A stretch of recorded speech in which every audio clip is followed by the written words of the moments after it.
আৰু এই মুহূৰ্তত আহি পৰিছে এটা পলিটিকেল ব্ৰেকিং অসমৰ ৰাজ্যসভাৰ বাবে বিজেপিৰ প্ৰাৰ্থীৰ নাম প্ৰায় চূড়ান্ত হৈছে ৰামেশ্বৰ তেলী মিছন ৰঞ্জন দাস হ'ব পাৰে ৰাজ্যসভাৰ বিজেপি প্ৰাৰ্থী দিল্লী কেন্দ্ৰীয় নেতৃত্বৰ সৈতে ডক্টৰ হিমন্ত বিশ্ব শৰ্মা ভৱেশ কলিতাৰ বৈঠক ইতিমধ্যে অনুষ্ঠিত হৈছে বৈঠকতে প্ৰায় চূড়ান্ত হৈছে দুয়ো নেতাৰ নাম আজি সন্ধিয়ালৈ দুইগৰাকী প্ৰাৰ্থীৰ নাম হ'ব ৰাজহুৱা আমি পুনৰবাৰ আপোনালোকক জনাইছো আজি কেন্দ্ৰীয় নেতৃত্বৰ সৈতে মুখ্যমন্ত্ৰী ডক্টৰ হিমন্ত বিশ্ব শৰ্মাৰ এখন বৈঠক অনুষ্ঠিত হয় আৰু য'ত ৰাজ্যসভাৰ প্ৰাৰ্থী সন্দৰ্ভত আলোচনাত মিলিত হয় আৰু শেহতীয়া খবৰ অসমৰ ৰাজ্যসভাৰ বিজেপি প্ৰাৰ্থীৰ নাম চূড়ান্ত হৈছে আমাৰ কাৰ্যবাহী সম্পাদক সুনীত কুমাৰ ভূঞাই এই মুহূৰ্তত ফোনযোগে সংযুক্ত হৈছে শেহতীয়া খবৰ সুনীত ভূঞাই এই মুহূৰ্তত আপোনাৰ পৰা জানিম হিমাক্ষী এই মুহূৰ্তত প্ৰতিদিন দৰ্শকসকলক এটা কথা জনাব বিচাৰিছো যে এই মুহূৰ্তৰ খবৰ আমাৰ হাতলৈ আহিছে যেহেতু আনুষ্ঠানিকভাৱে ৰাজহুৱা হোৱা নাই বা আনুষ্ঠানিকভাৱে বিজেপি ঘোষণা কৰা হোৱা নাই গতিকে সেই আমি গোটেই প্ৰসংগটোৰ কাষত সেইকাৰণে প্ৰায় শব্দটো আমি ব্যৱহাৰ কৰিছো কেন্দ্ৰীয় মন্ত্ৰী প্ৰাক্তন কেন্দ্ৰীয় মন্ত্ৰী ৰামেশ্বৰ তেলী আৰু প্ৰাক্তন বিধায়ক তথা জ্যেষ্ঠ নেতা মিছন ৰঞ্জন দাস ৰামেশ্বৰ তেলী আৰু মিছন ৰঞ্জন দাস হ'ব আগন্তুক ৰাজ্যসভা নিৰ্বাচনৰ ভাৰতীয় জনতা পাৰ্টীৰ প্ৰাৰ্থী ইতিমধ্যে চৰ্চা চলি আছিল যে ৰামেশ্বৰ তেলী প্ৰাৰ্থী হ'বই কিয়নো ৰামেশ্বৰ তেলী সাংসদ আছিল তেওঁ কেন্দ্ৰীয় মন্ত্ৰী আছিল আৰু যিহেতু নিৰ্বাচনী দলীয় টিকটৰ পৰা বঞ্চিত কৰি সৰ্বানন্দ সোণোৱালক সেই স্থানত নিৰ্বাচনত অৱতীৰ্ণ কৰে সেই ৰাজ্যসভাৰ খালী সৰ্বানন্দ সোণোৱালৰ যিখন আসন খালী সেই স্থানত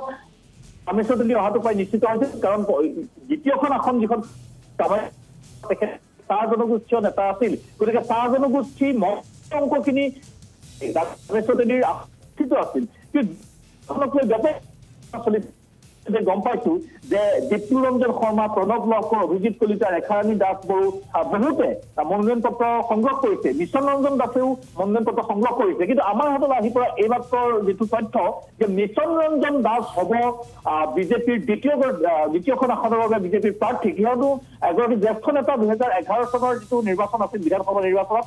কমলেশ্বৰদেৱ পুৰকায়স্থৰ হাতত উত্তৰ কৰিমগঞ্জ সমষ্টিৰ পৰা পৰাস্ত হৈছিল মিছন ৰঞ্জন দাস কিন্তু ইয়াৰ পূৰ্বৰ মিছন ৰঞ্জন দাসৰ যিটো ৰাজনৈতিক যাত্ৰা আমি যদি 90 দশকৰ পৰা চাওঁ তেন্তে বৰাক উপত্যকাত বিজেপিৰ যিসকল নেতাই গোটেই সাংগঠনিক ভেটিটো বিস্তাৰ কৰিছিল তাৰ ভিতৰত অন্যতম জ্যেষ্ঠ নেতা আছিল যথেষ্ট ভদ্ৰ নেতা অমায়িক নেতা আছিল মিছন ৰঞ্জন দাস পৰিমল সূত্ৰবদ্ধ মিছন ৰঞ্জন দাসে এটা সময়ত আচলতে গোবিন্দ পুৰকায়স্থৰ পিছত বৰাক উপত্যকাৰ বিজেপিৰ গোটেই ভেটিটো ধৰি ৰাখিছিল আৰু যেতিয়া কংগ্ৰেছৰ জয়জয়ময় অৱস্থা আছিল 2006 চনৰ নিৰ্বাচনৰ সময়ত বা 2001 চনৰ বা পূৰ্বৱৰ্তী সময়তো মিছন ৰঞ্জন দাস 2006 চনত উত্তৰ কৰিমগঞ্জ সমষ্টিৰ পৰা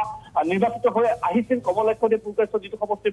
পৰৱৰ্তী সময়ত বিধায়ক হৈছিল গতিকে মিছন ৰঞ্জন দাস পৰৱৰ্তী 2016 চনৰ 2021 চনৰ নিৰ্বাচনত তেখেত বিধানসভালৈ আহিব পৰা নাছিল যদিও এজন জ্যেষ্ঠ নেতা হিচাপে তেখেতৰ এটা স্থান সুকীয়া আছিল গতিকে মিছন ৰঞ্জন দাসৰ নামটো প্ৰায় চূড়ান্ত হৈছে বুলি আমি ক'ব পাৰোঁ মই পুনৰবাৰ কৈছো যিহেতু বিজেপিয়ে আনুষ্ঠানিকভাৱে ৰাজহুৱা কৰা হোৱা নাই সেইকাৰণে মই প্ৰায় চূড়ান্ত হৈছে বুলি শব্দটো ব্যৱহাৰ কৰিছো কিন্তু ৰামেশ্বৰ তেলী আৰু মিছন ৰঞ্জন দাসেই বিজেপিৰ সাংসদ ৰাজ্যসভাৰ সাংসদৰ প্ৰাৰ্থী হোৱাৰ প্ৰায় 90% সম্ভাৱনা হৈছে